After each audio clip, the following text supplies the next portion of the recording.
Hello friends, welcome to Gardening with Creekside. I am Jenny and today we are going to check off another project on the to-do list. We are going to get the hedge of phantom hydrangeas planted. Now it is really windy today, so you might get some shh on the mic. We're doing the best we can here, but behind me you will see that we have these gorgeous, massive cryptomerias. That is the evergreen hedge of trees that is behind us. Jerry and I planted these trees before the house was even built, so that would have been, gosh, close to 19 years ago. We did this because this is right on our property line, and we wanted to make sure that if something ever happened and we got some neighbors behind us, that we would have a little bit of privacy and protection. It is a double row. They are clearly growing beautifully. Jerry planted them, what size were they, Jerry? Were they like 3 gallons? They were 3 gallons, maybe 4 feet tall at the absolute most. He actually took the tops out of them 2 different times to help them get nice and thick and bushy. Not on irrigation, we don't fertilize them, we don't compost them, we just have let them go, and they have grown beautifully over the last 18, 19 years.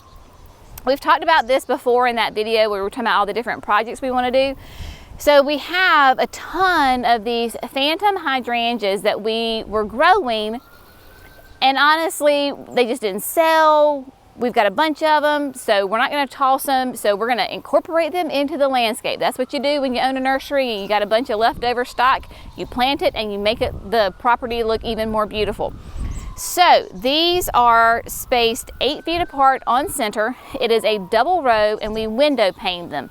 That simply means that where you have 2 on the back row, on the front row you put 1 in the middle. So that way it'll give a nice solid hedge look. These are extremely similar to limelight hydrangeas, that great paniculata that will bloom on new growth, gorgeous white blooms, 8 to 10 feet tall and wide. It's just going to be stunning when they are full bloom against those cryptomerias in the back.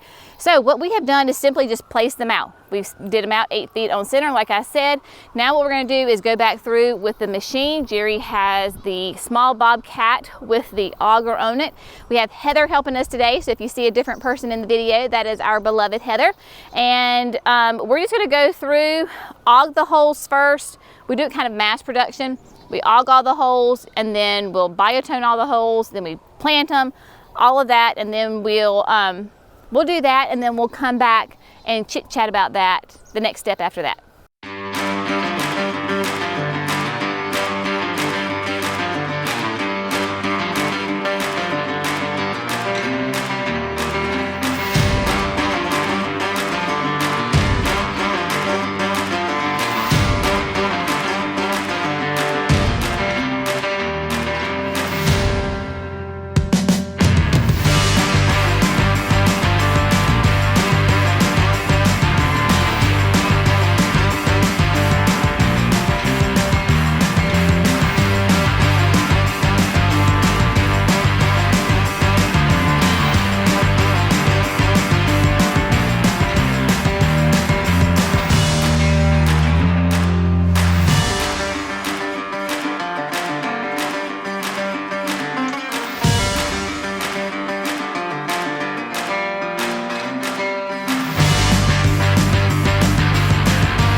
Okay friends, so we have gotten all of the holes have been dug, they've been auged. That's what having the equipment sure does make a big difference doing this. And of course, if you have your power planter auger, you can certainly use that.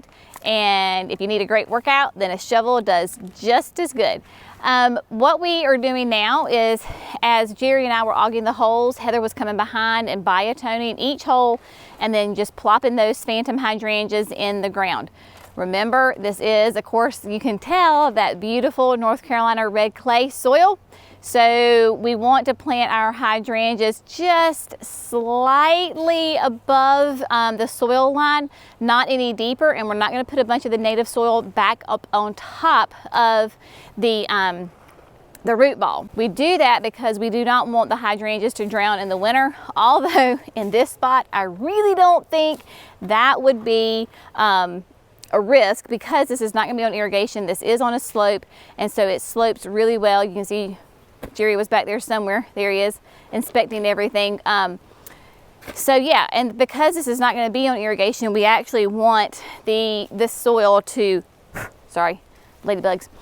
We want the soil to hold the water, because in the summertime, this space just absolutely gets tons and tons of sun, which is what these panicles love.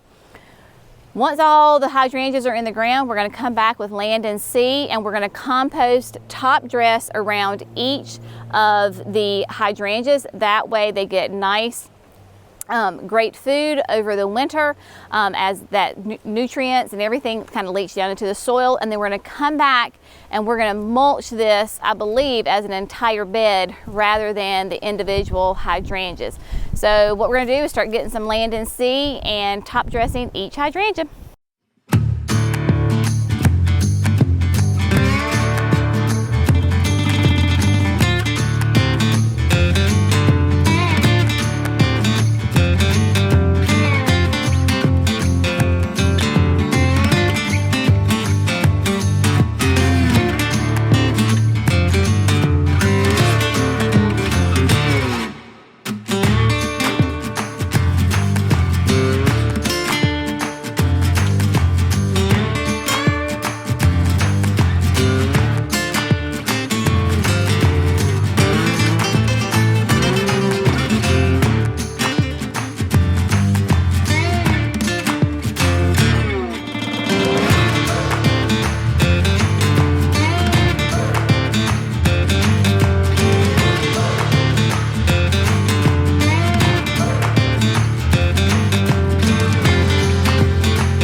Okay friends, we've got all of the 17 phantoms. They're planted, they've been biotoned, they've had top dress of 1 bag of land and seed per hydrangea.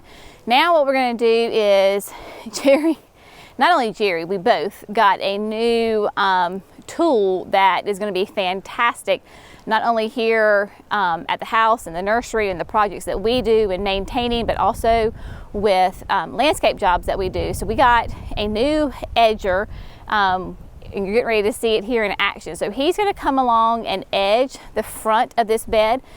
That way it gives us a nice hard edge between the hydrangea bed and then the grass that grows or will grow in front of it. The mulch, it creates this nice little ditch that the mulch can slide down into. So you can see it behind us there. Jerry, who makes this? Easy Trench. Easy Trench. So let's just go ahead and look at this bad boy. So Jerry is not mic'd up, so I will translate in case, or I can come stand close to him so he can talk to me. All right, so tell us all about this bad boy. So yeah, it'll trench down either a 2-inch edge or a 4-inch edge, and then it has a blade on it. The blade. Like a notch. So this will create the curve back, and you have to still come back in after it cuts it down and just take your rake and your shovel and just push it up in the bed. But it creates a nice line for us. Nice line. So it is a massive saver for energy and a lot faster, and just more efficient. So this is an example of work smarter, not harder. And of course, like I said, we will use this not only personally, but professionally for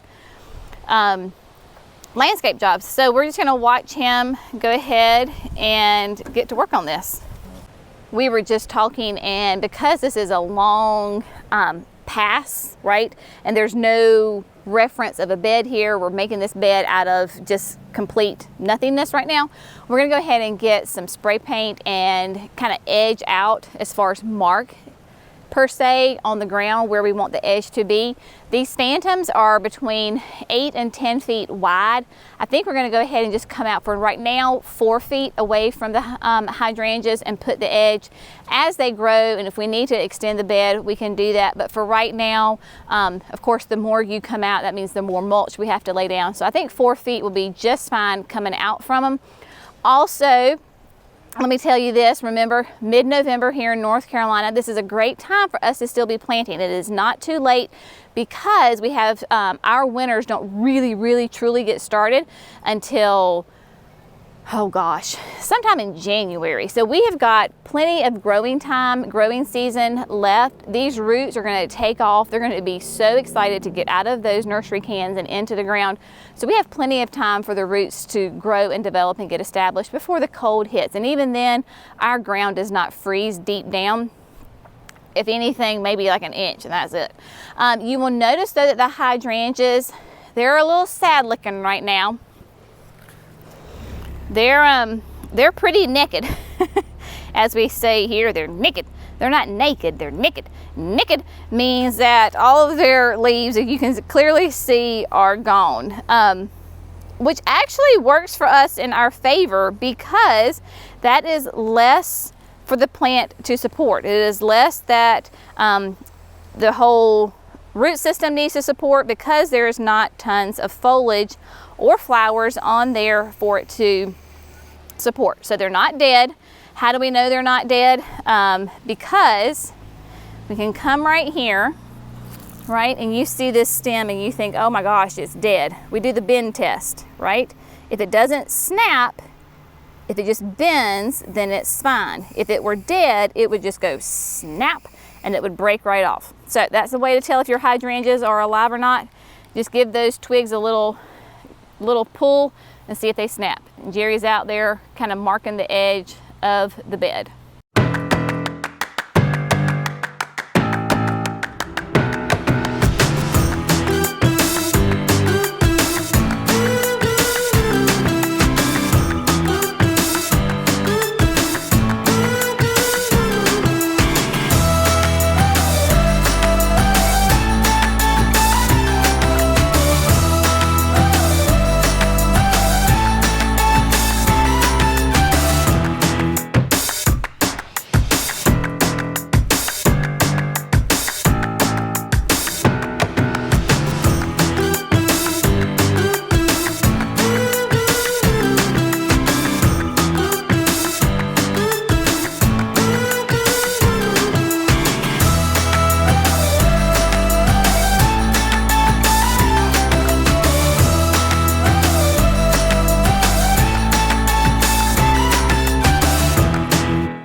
And friends, just like that, we have got a beautiful edge on the flower bed that's, oh gosh, this is probably like maybe 100-foot length of a bed, give or take some, and we got that edged out in under 5 minutes or less. So yay for that. Heather, who has been in landscaping, horticulture, all things plants for basically her entire life, was like, oh my word, where has this machine been all my life? Because this is amazing.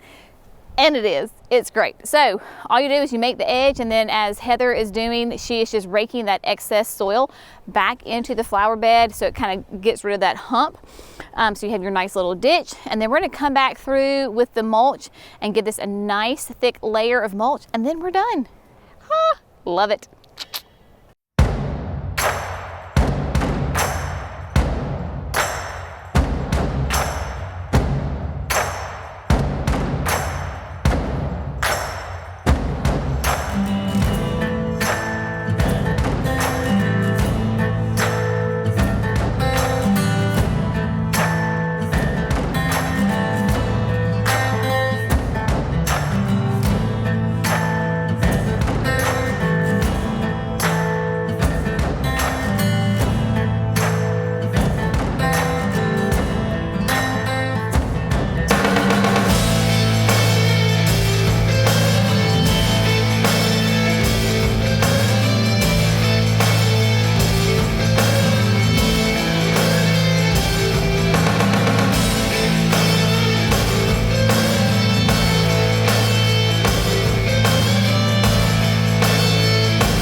Okay, friends, all the mulch is down. It is looking amazing. I think Jerry's gonna throw the drone up so you can get kind of the whole big picture idea of the space.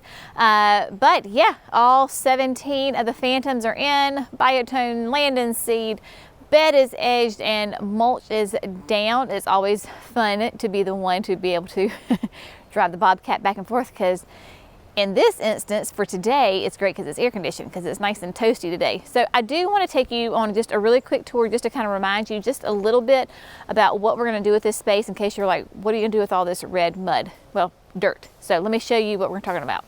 All right, to give you an idea, so there we go. We've got the cryptomerias right here. We've got the phantoms in front. Might be a little hard to see them right now because basically they're just sticks. Then coming over here where you can see, let's see if I can get the pointer working correctly here. So this space in here, we're gonna create a 2-car parking spot, because we have teenagers and Jerry, and so we need a little bit more parking space. Where you can see right here up along, so imagine kind of this area right in here, this is going to be the drive, just the access road that we can access back in through here. With the parking, Jerry is going to, of course, bring in more gravel and fill that space in. It is a little bit of a slope, but it shouldn't be too much of an issue. I do think we are going to limb up. This is a maple tree, just a little bit, just a natural limbing up, and then right here we're going to plant a screen of some evergreen trees, just so when you are pulling up you don't really see a parking spot, because right now this is kind of this is our junky area and we want to get it cleaned up.